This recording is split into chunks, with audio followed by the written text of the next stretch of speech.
Ngayon po ay Wednesday ng unang linggo ng muling pagkabuhay at ang mabuting balita ng Panginoon ayon kay San Lucas. Papuri sa iyo, Panginoon. Nang araw ding iyon, may dalawang alagad na naglalakad papuntang Emmaus, isang nayong may 11 kilometro ang layo mula sa Jerusalem. Pinag-uusapan nila ang mga pangyayari. Habang sila'y nag-uusap, lumapit si Jesus at nakisabay sa kanila, ngunit siya hindi nila nakilala. Para bang natatakpan ang kanilang mga mata. Tinanong sila ni Jesus, "Ano ba ang pinag-uusapan ninyo?" Tumigil silang nalulumbay at sinabi ng isa na ang pangalan ay Cleopas, "Ikaw lamang yata ang dayuhan sa Jerusalem na hindi nakakaalam sa mga pangyayaring katatapos lamang maganap doon." "Anong pangyayari?" tanong niya. Sumagot sila, "Tungkol kay Jesus na taga Nazaret, isang propetang makapangyarihan sa salita at gawa, maging sa harap ng Diyos at ng mga tao. Isinakdal siya ng aming mga punong pari at mga pinuno ng bayan upang mahatulang mamatay. At siya ipinako sa krus. Siya pa naman ang inaasahan naming magpapalaya sa Israel. Hindi lamang iyan. Ikatlong araw na ngayon, mula nang mangyari ito, nabigla kami sa ibinalita ng ilan sa mga babaeng kasamahan namin. Maagang maaga raw silang nagpunta sa libingan at di nila natagpuan ang kanyang bangkay. Nagbalik sila at ang sabi, nakakita raw sila ng isang pangitain, mga anghel na nagsasabing sa Jesus ay buhay. Pumunta rin sa libingan ang ilan sa mga kasama namin at ganun nga ang natagpuan nila. Ngunit hindi nila nakita si Jesus. Sinabi sa kanila ni Jesus, "Kay hahangal ninyo, bakit hindi kayo makapaniwala sa lahat ng sinasabi ng mga propeta?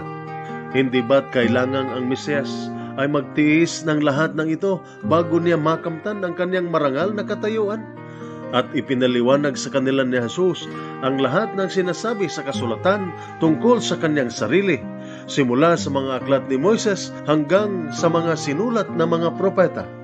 Malapit na sila sa nayong kanilang pupuntahan at si Jesus ay parang magpapatuloy pa ng lakad. Ngunit siya'y pinigil nila. "Tumuloy na kayo rito sa amin. Malapit na ang gabi. Dumidilim na," sabi nila. Kaya't sumama nga siya sa kanila. Nang siya'y kasalo na nila sa pagkain, dumampot siya ng tinapay at nagpasalamat sa Diyos. Pagkatapos, pinaghati-hati iyon at ibinigay sa kanila. Noon nabuksan ang kanilang mga mata at nakilala nila si Jesus, subalit siya'y biglang nawala sa kanilang paningin.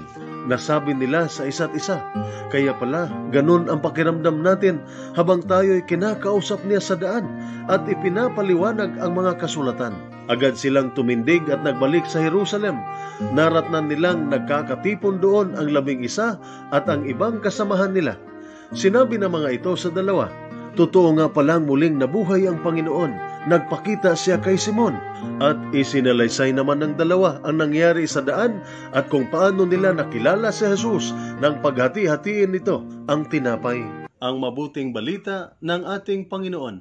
Pinupuri ka namin, Panginoong Hesukristo. Saan po ba natin makatagpo ang Kristong muling nabuhay? Sa mabuting balita, ang dalawang alagad na naglalakbay paalis sa Jerusalem papuntang Emmaus ay nalulumbay, nalulungkot, nagdadalamhati, nalilito at natatakot dahil sa pagkamatay ni Jesus na kanilang guro at ang kanilang inaasahan para sa pagpapalaya ng bayang Israel. At habang sila'y naglalakad, dumating si Jesus at nakisabay sa kanila. Ngunit hindi nila siya nakilala. Ang pangyayaring ito ay nagpapaalala sa atin na ang ating Panginoon ay hindi po malayo sa atin. Na ang ating Diyos ay hindi po ang Diyos who is just watching us from a distance. Hindi po siya ang Diyos na nakatingin lamang sa atin sa malayo. Siya ang Diyos na kasama natin at kapiling natin sa ating paglalakbay sa buhay na ito. Ito po ang pinangako ng ating Panginoon ayon sa aklat ni Propeta Isaias chapter 41 verse 10 na ganito po ang sinabi, "Huwag kayong matakot sapagkat ako'y sumasa iyo. Huwag kang manglupaypay sapagkat ako'y iyong Diyos. Aking palalakasin ka. Oo, aking tutulungan ka. Oo, aking aalalayan ka. ng kanang kamay ng aking katuwiran. At ito din po ang pinangako ng ating Panginoon sa kanyang mga alagad at sa ating lahat. Sa mabuting balita ayon kay San Mateo, chapter 28, verse 20, ganito po ang kanyang sinabi, "Turuan ninyo silang sumunod sa lahat ng iniutos ko sa inyo. Tandaan ninyo, ako'y laging kasama ninyo hanggang sa katapusan ng panahon."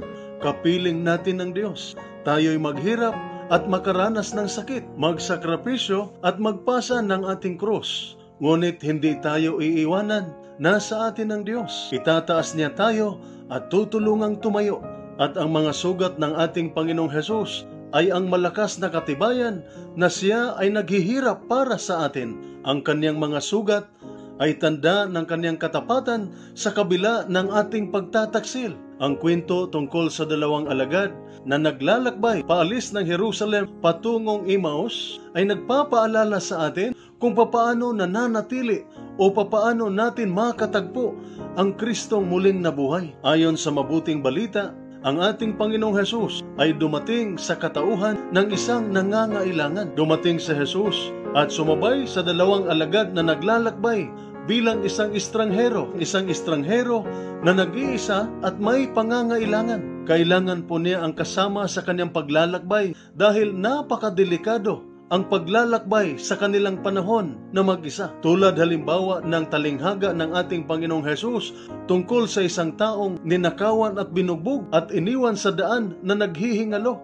na tinulungan ng isang mabuting Samaritano. At ang ating pagtanggap sa kanya ay ating maipapakita sa pamamagitan ng ating pagtanggap at pagtugon sa pangangailangan ng ating kapwa na nasa atin ang ating Panginoon sa katauhan ng mga pinabayaan at itinatakwil ng lipunan.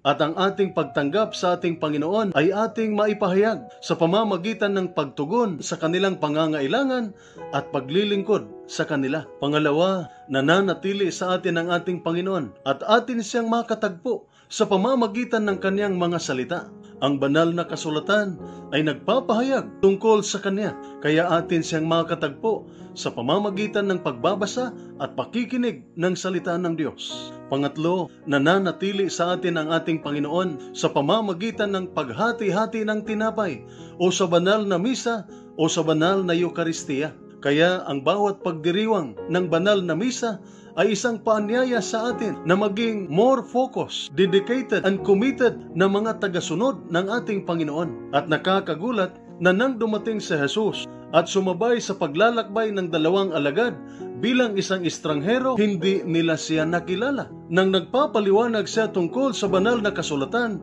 na nagpapahayag tungkol sa kanya, hindi pa rin nila siya nakilala. Nakilala lamang ng dalawang alagad na si Jesus pala ang nakisabay sa kanila sa pagdiriwang ng banal na misa, sa Eucharistia, nang pinaghati-hati ni Jesus ang tinapay. Ito'y nagtuturo at nagpapaalala sa atin na kailangan nating tanggapin si Jesus sa banal na misa, sa banal na Eucharistia o sa paghati-hati ng tinapay upang ating maintindihan ang kanyang plano at matanggap natin ang lakas at grasya na kinakailangan natin sa pagpapatuloy natin sa ating buhay. Ito po ang salita ng Diyos, ang ating gabay. Let us pray. Lord God, Almighty Father, Creator of mankind and author of peace, those who take refuge in you will be glad and forever will shout for joy. Protect our soldiers as they discharge their duties. Protect them with the shield of your strength and keep them safe from all evil and harm. Grant them courage and hope. May they ever experience your firm support, gentle love, and compassionate healing. Be their constant companion and the refuge in every adversity. Be their power and protector, leading them from darkness to light. May the power of your love enable them to return home in safety, that with all those who love and care for them, they may ever rejoice and praise you for your loving care. We ask this through Christ our Lord. Amen. Mary, Queen of Peace, pray for us. Saint Michael the Archangel, pray for us. Saint Ignatius of Loyola, pray for us. At sumainyo at sa inyong pamilya ang pagpapala ng makapangyarihang Diyos, Ama, Anak at Espiritu Santo. Amen.